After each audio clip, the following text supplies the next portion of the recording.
Good afternoon, everybody. Welcome to the Peer Networks, the solution you didn't know you needed session this afternoon. It's lovely to have so many of you with us. You know that no one person has got all of the answers.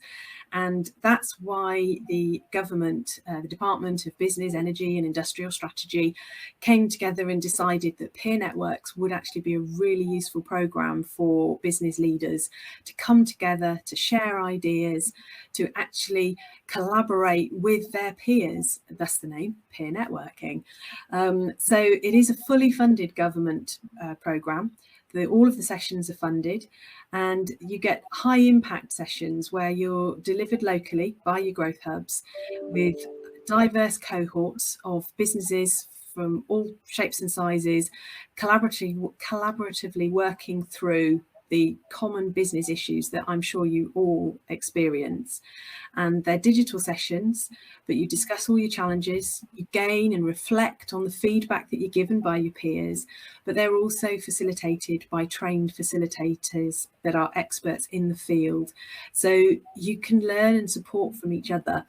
And personally, I've seen the benefit of this with businesses that I've worked with, and the feedback has been amazing. And you will hear from some alumni that have already attended the peer network sessions that have already run on this session. And as well as all that learning, you're also building a trusted network to support you both now and into the future. And we really want to get across today, I was talking to Rod earlier about this, that it's not only improving your long-term business performance, but also your personal performance as well, because your business can't grow if you don't grow. So I know you don't want to listen to me tell you all about it. You want to hear it from the experts. So I'm delighted that Rod has joined us today. I'll go through on my screen. It's Rod, followed by Brea, followed by Nadine. Rod is the Peer Networks Delivery Manager, leading in the Gloucestershire region, which is the GFirst Local Enterprise Partnership. And we work together in this region with the 3 local enterprise partnerships, Swindon and Wiltshire, I always get this one wrong, West of England Combined Authority, WECA. It's a lot easier to say WECA. And Rod leads on those 3 local enterprise partnerships for the peer networks grouping. So I'm delighted that Rod's joined us today. Brea is the delivery manager for the Swindon and Wiltshire area, and Nadine the same for the WECA area. So before we consider the benefits to specific businesses, I thought I'd like to ask a bit about the programme, sort of logistics and administration, because I know a lot of people want to know about that. So Rod, can I start with you? How do you select the cohorts and match the facilitators with those attending? Thanks for the introduction, Paula. Good afternoon, everyone. We learned a lot, I think, through Peer Networks 1.0. We didn't conduct the onboarding sessions in depth, and therefore, as we've done 2.0, what we've done is we've used those as an introduction session to what Peer Networks is about, and really not just issue the questionnaire, but really interrogate and explore why people wanted to join the program in the first place. The questions produce that capability. So we can really understand what's driving that business, and what that conversation leads to is, well, why do you want to join Peer Networks? What do you think are the issues facing your business at the moment?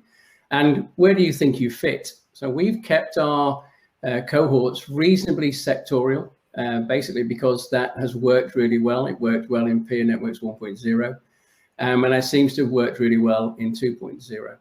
And so what that means is that we try and select the company based on where they fit. So that comes from anywhere from manufacturing through professional services, through health and social care.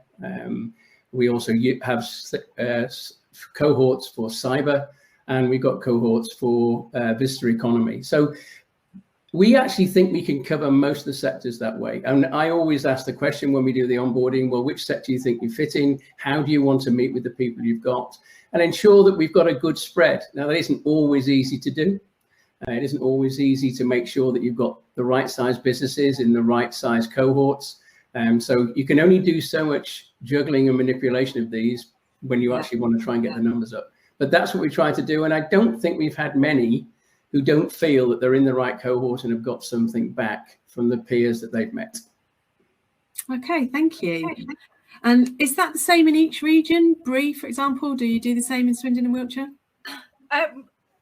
We do the same actually, yeah, along with Rob. But what we tend to do is I have like an hour's conversation with a participant or a potential business leader coming onto a cohort, and I just find out the bit more details about what it is that they think peer networks is, because ultimately I feel it's more peer support to start with as you move through and then start building that trusted network and that environment, and then the networking comes a bit later on.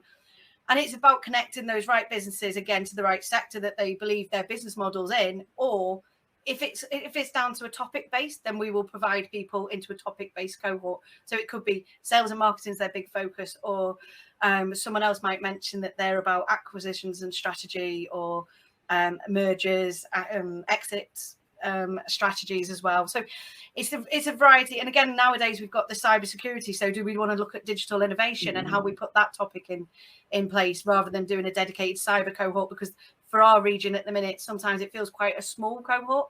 And then how do we incorporate that? And that might be through putting them in as a combined cohort within cyber, manufacturing, advanced engineering, into that area. So yeah, it is very similar, but today is a great opportunity for people to learn what we do within our own regions and how we build this program. And that, I think possibly you may have answered my next question, but what sort of topics are discussed? I think you've listed a fair number there. Yeah. So any topic can be discussed. And again, the flexibility for this program, that's the beauty of it. Like, business leaders can come up to us and can say, I would like to, I've got an issue, one around HR, one around finance, and possibly one around the sales element.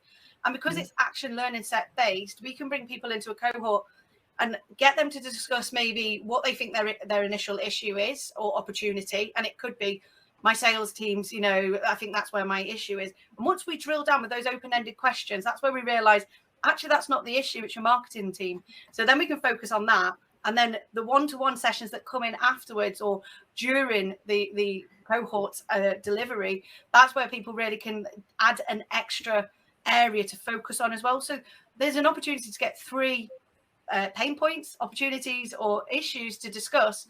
And one of them might be discussed by someone else in the cohort that you wouldn't have thought about as well. So yeah, the beauty is business leaders can bring their issues or their opportunities to us, and we can find the right facilitator or the right support, whether back in our own growth hubs, to provide that help for them. No, that sounds brilliant. And let's be honest, all businesses have pain points and they have challenges, whether they like to admit it or not, but they do. So Nadine, if I can come to you, is there flexibility in the session topics in case, for example, a more urgent something comes up that particular week? Yeah, absolutely.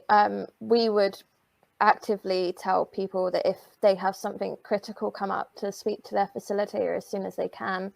They'll always try to accommodate them and fit them in if possible. But yeah, all we say is just approach them.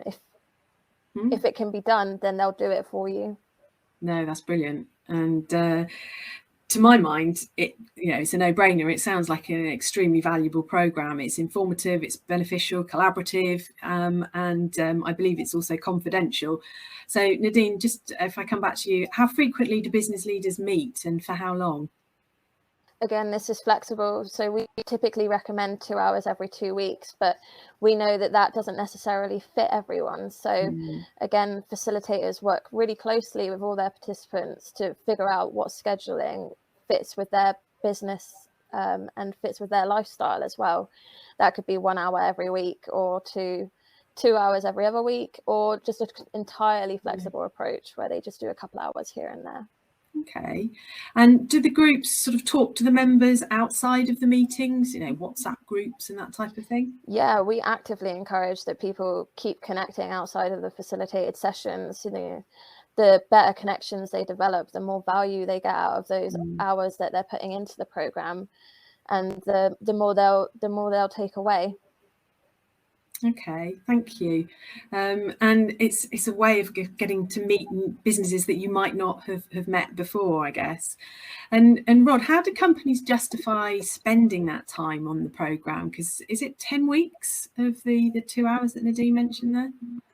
Normally, if you're doing what Nadine's schedule is, and it's pretty similar to ours, I think.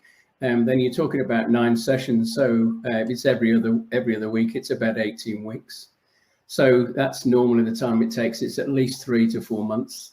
So what you're talking about is an hour a week. And the question always is, can you not see the value of spending an hour out of the business working on it rather than working in it? And that is the problem with a lot of SMEs, and particularly having come out of a pandemic, or not even come out of it, but still part of the back end of a pandemic, EU transition, and then everything else that goes with both of those. The complexity is huge, and most of them get sucked back in, because they might not have been open for a while, particularly visitor economy or food and drink, for example. So you get into a position where you just get sucked back into the business, and you say you can't afford the time. And we always try and push the message that this is about you spending time, not just understanding your business by taking the lid off it, but actually really spending time on yourself, actually taking time out to understand, develop and learn. It's an action learning set. And the key for me is that this is all about learning. This is the chance to spend 18 hours with people that you may well like in the end, may well get to really understand. And we've got some cohorts where we've got businesses over 40 million, combining with people who are only turning over 1 and 2 million. The amount of experience you get back from that is immense. So we always say, well, if you can't afford an hour on yourself a week and working on the business rather than in, then you do have a problem, because this is about making sure that you develop yourself.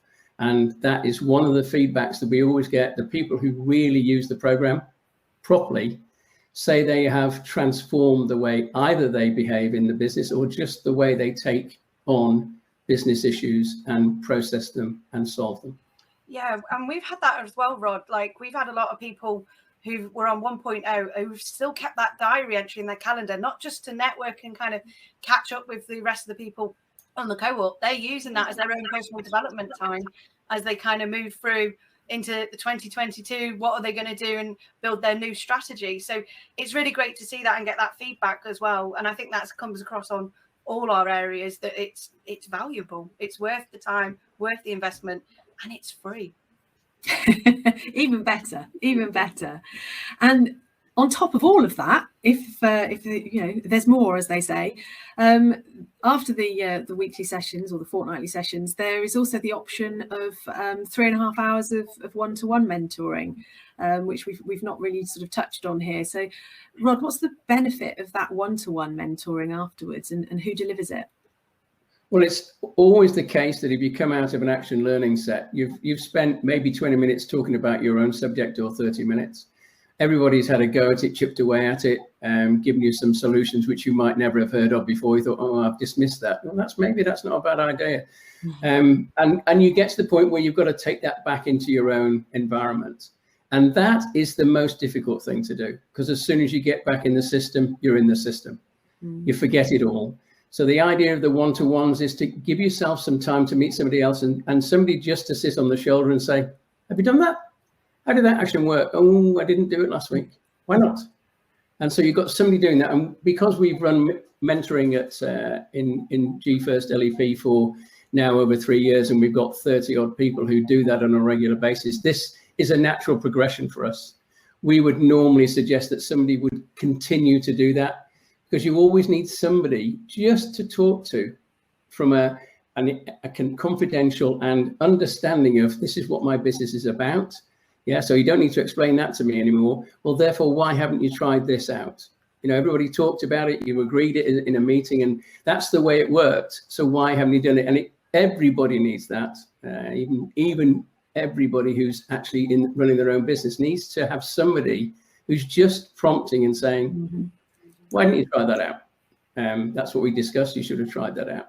So for me, it's a vital part. That 3 hours, 3.5 hours actually cements the process for me.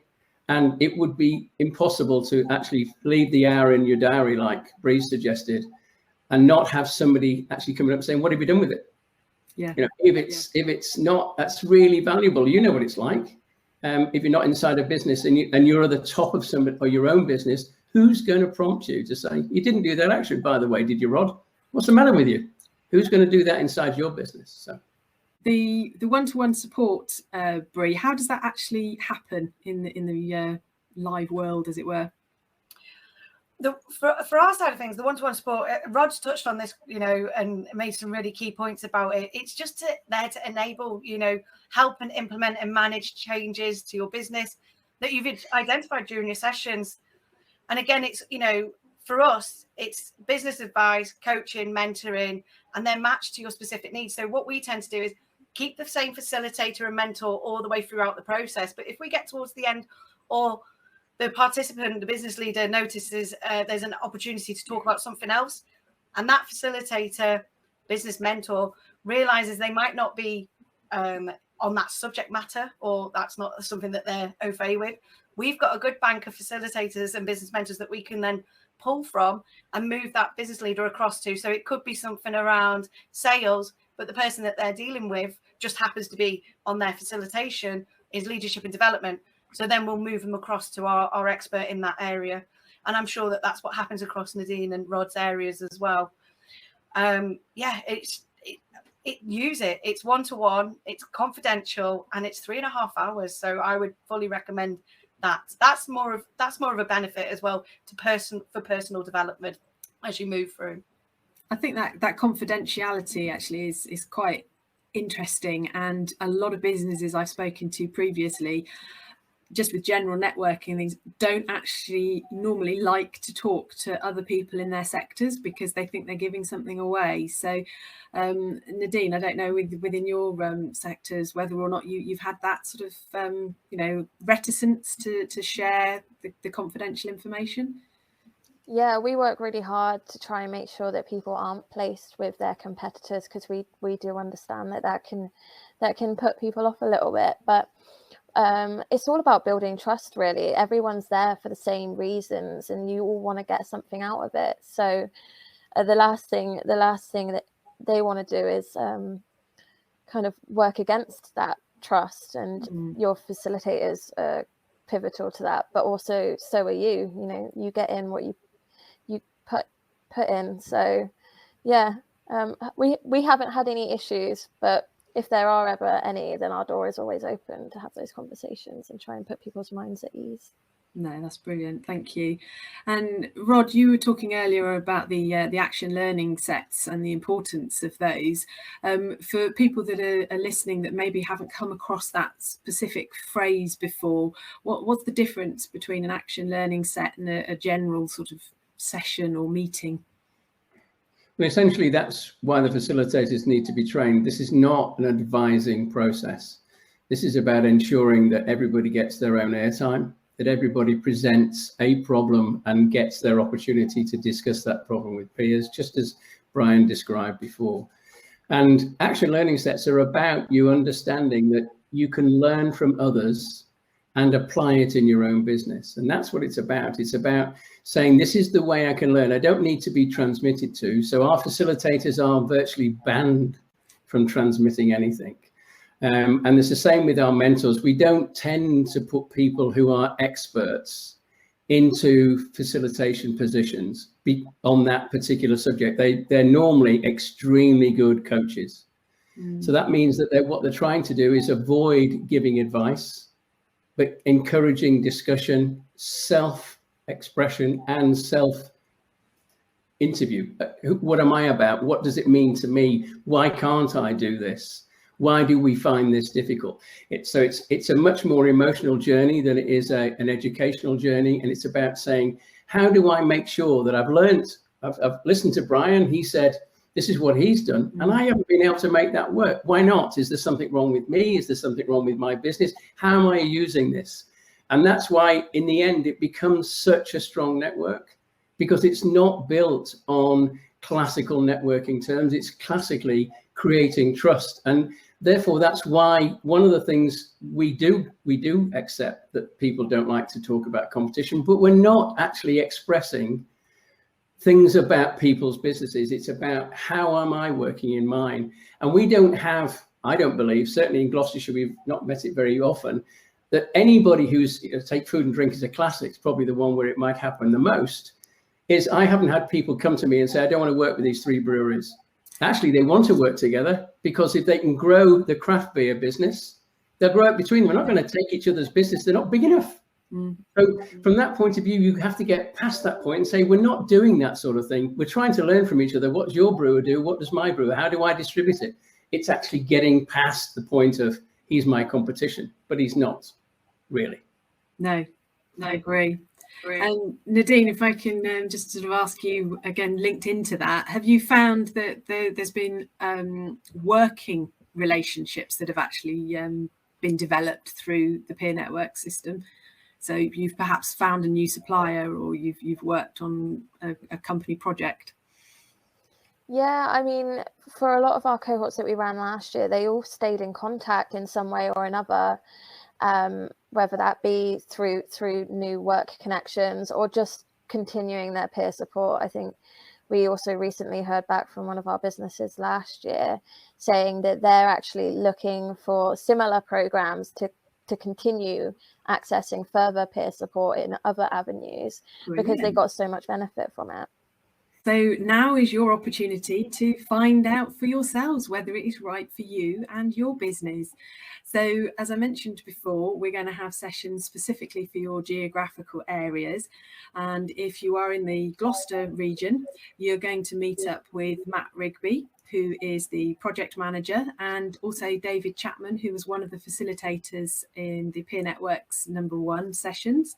And then if you're in the Swindon and Wiltshire region, then you'll see Brea, who is on the screen here now, and also Louise Carver. And she was a facilitator for the Swindon and Wiltshire peer networks last time.